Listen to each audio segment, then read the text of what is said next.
So I used these Dodge keys for my example for key cloning, which, when it got to the point of actually doing the cloning, it wanted to sniff the ignition data, which we're not in the car, so I wasn't able to do.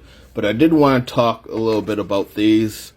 They came on, a few different cars, mainly Caravans, Ram pickups, Chargers, Challengers, Pacificas, a certain year. These are called Fobik keys.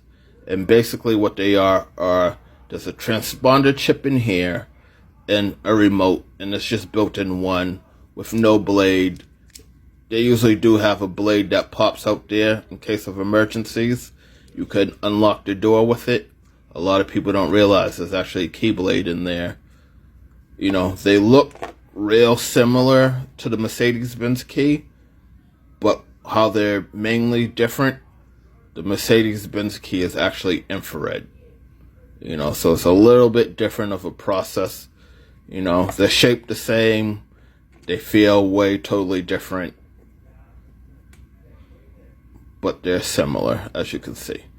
Now, this and this are pretty much, as far as transponder / key wise, they are pretty much the same thing.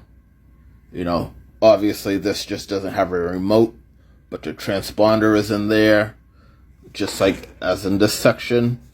A lot of the cars that take these, you can pull the actual plastic clip out that the ignition is, and you can stick this whole key in there. It'll have room for the blade. So, say you just wanted a cheap duplicate and you didn't need another remote, you can get a key made like this. And if I'm using a shell like that, I can essentially clone this onto a super chip and put it on here.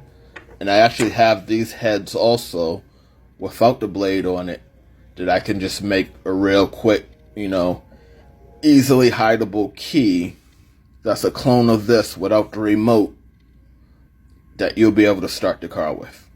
It functions exactly like if you had a full Fobik key. And, that's a good option for a backup key. You have something you want to hide somewhere, or, you get one of these that has also the key blade so that you can manually unlock the door. So essentially, all three of these, the transponder works the same.